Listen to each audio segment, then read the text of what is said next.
Welcome back to the Communication Mastery Podcast with me, Mark Berlinson. This is where we unleash the power of understanding to build bridges and not boxes, especially because we understand that communication is the soil in which teamwork grows, and our businesses thrive on teamwork, don't they? And today I want to talk about settings where maybe teamwork hasn't been thriving.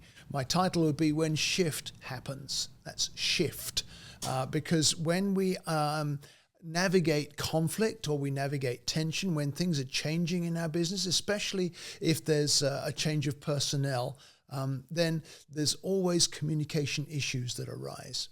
And especially if you've, like I have, focused on discovering each person's unique gifting and each person's unique strengths and making the best of those in the business setting, then you're leading by raising up other leaders, but it doesn't always work out, does it?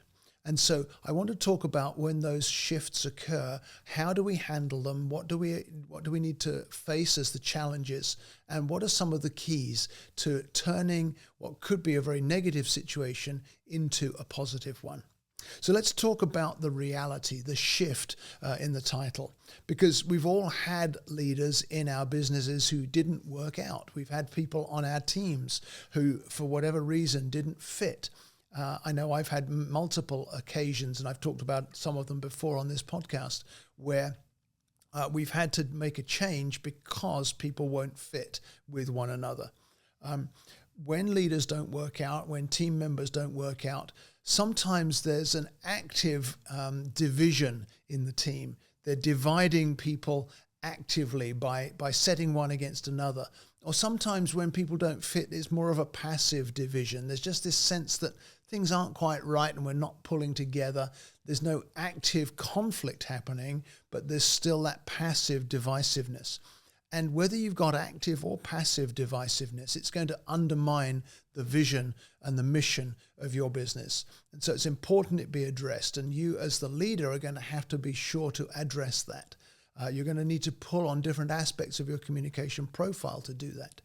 And when you're trying to resolve some of these issues, sometimes the only answer is for somebody to leave the team.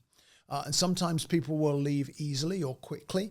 Other times you have to ease them out or maybe even suddenly terminate them. It's very difficult to do that in some settings, or some people find it too easy to do that. I want to address both of those in this episode. Some people cause division by differing through personality, but others divide more by differing with the mission, the focus, the goals of your organization. And again, the way you handle it will differ depending on which of those circumstances you're dealing with. Before we talk about what to do, let's talk about what shift really reveals. Why is it not working? Why is this person or these people causing a challenge or a conflict? And sometimes it's because someone refuses to grow personally, or they've neglected personal growth.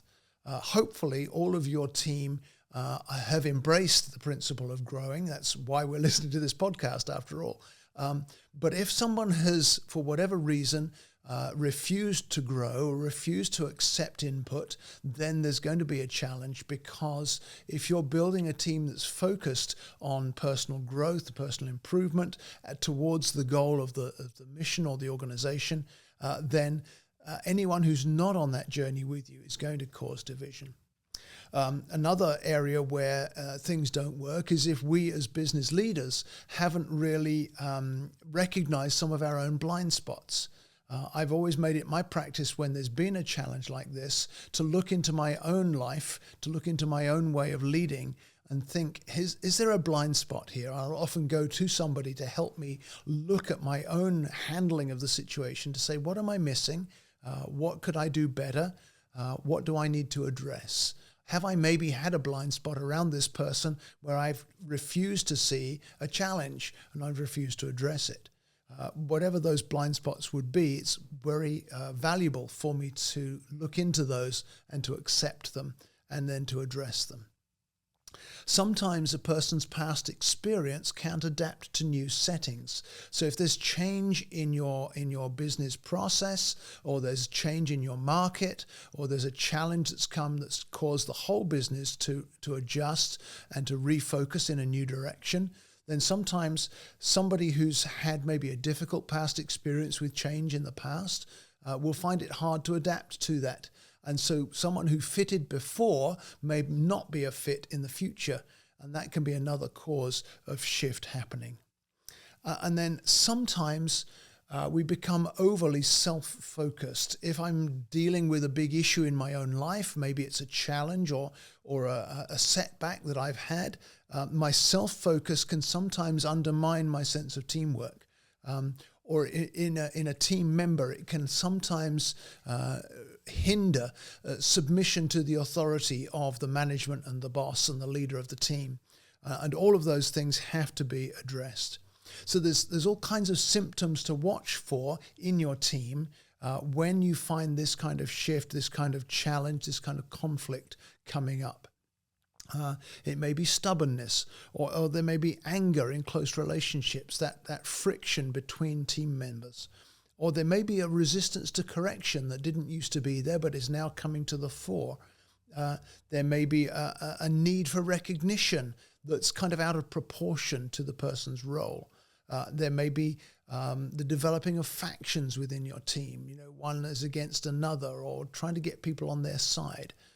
Or there may be a whole issue of control, where they have to know that they are in control of circumstances or decisions beyond what's appropriate for their role within the group or within the team. Pride can often be a big factor in shift happening. That's where I always know the right way, and I'm not open to receiving input from others. I always listen for an overemphasis on I statements, where people are saying things like, well, I will need this, or I need that, or I know the other, or I'm going to do so-and-so, or I will do this. Those overemphasized I statements are often a sign of trouble that needs to be addressed by the leader of the team or the owner of the business, or whoever it may be. So these are the circumstances that shift reveals. But when the shift hits the fan, as it were, there are a number of things. I've got 8 points here of things that are vital when you're navigating this kind of conflict or this kind of transition. Number one is to be clear on your own calling and your own authority. Because you need to guard against self-protection, defensiveness. I've known circumstances in my own journey where I've been overprotective of myself in difficult situations, and it hasn't solved the problem. It's actually added to it because it's made me more insular. When you're clear on your calling, and you're clear on your role, and you're clear on your authority, you can act in the best interests of the organization and not just of yourself. Because self-protection is no protection in these circumstances. Second thing to do is to look as far as possible to make choices available to those who are experiencing conflict or shift or difficulty. I remember one circumstance where my wife and I had hired a couple to work alongside of us, and it really wasn't working out, but we were able to offer 2 or 3 different choices for them to select from, and in the end they chose the choice which was to depart, and that was the best choice for them and for us, but we'd offered them several other choices within our own parameters as well. And so when it's less of an ultimatum and more of a choice, it's easier for somebody to accept that change needs to happen. A third point that's very important is to seek wisdom from external sources, to call on the resources around you, to bring in others who know you well, but also know your circumstances well enough. A long way back in my past, I was fairly dysfunctional in a leadership setting, and my boss was sidelining me, basically. And I went to get wisdom and counsel from somebody I trusted who was outside the situation. And they were the ones who said, you know what, it's probably time for you to move on. You were a good fit when you started there, but now you don't fit, and you need to look for something else. And I was very grateful for that external input. Other times I've had external input where people have helped me to see I need to stand firm for what I know this team or this organization stands for, and that means that somebody else is going to have to shift instead. External wisdom, external resource is vital. The fourth thing I think that goes right along with number 2 is that you need to recognize and own your own shortcomings and your own challenges, so that you're not making out that you're completely in the right when there's a challenge or a shift like this. If you can recognize your own shortcomings, even if you're not going to be the one who's going to change through this shift, then you can at least be honest and vulnerable and humble in the process of resolving the issue. Number 5 would be to beware of taking sides, because this is not an us versus them. Whatever the cause of the shift and the challenge that's happening, the transition that's needing to take place, it's not us versus them. Or if it is, that's going to make things worse. Really, it's the mission versus the self-interest. And we want to hold to the mission or the goal of the organization firmly, clearly, and fairly. Number 6 is simply to stand firm. Once you know what the goal is, what you know the target, then you need to stand firm and hold for that. There will be challenges to you standing firm for what you have come to understand is right, or what you know is the right choice. But when those challenges come, you have to stand firm. I remember another circumstance where somebody was saying to me, I don't feel like there's a place for me in this team. And what they were trying to get me to do was to change what the team looked like so that they could fit on their own terms. But that was going to cause great chaos within the team. And so in the end, I had to turn around and say, you're right. There isn't a place for you on this team, and I'll pay you till the end of the week, but you're gone. Goodbye. I don't like those kind of conflicts, but it was necessary at the time. And in the end, the team benefited from that. Number 7 would be to make sure in any shift or transition like this that you invest in those who do have your heart, who do own the mission and the goals, who do see where you're going, and who do share with you the calling and the direction of your organization. Invest in those people, make sure that they know that they're valued. And then number 8, finally, is to take action. Very often there isn't just one correct answer. There are multiple answers that you can bring into shifting transition situations like this. But if you hold firm to your corporate values, then whatever action you take is going to move you in that direction. It may be that you take one of 2 or 3 different possible choices, but as long as you take action, don't hold back. Somebody once said to me, would you rather wrestle a lion cub or a full-grown lion?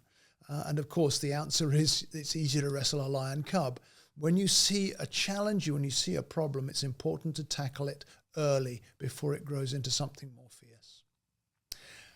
And then after the shift, after the transition, after maybe the conflict has been resolved by whatever means it is, whether it's been tough or whether it's been simple, you need to deal with that kind of post-operative fatigue. You know, if ever you've had some kind of surgical operation, you know that there's a fatigue that comes after it because something big has happened. There's been something taken out or something being put in that needs to be changed. And then you need to deal with that fatigue that follows. So you need to keep restating the vision for your organization, for your team.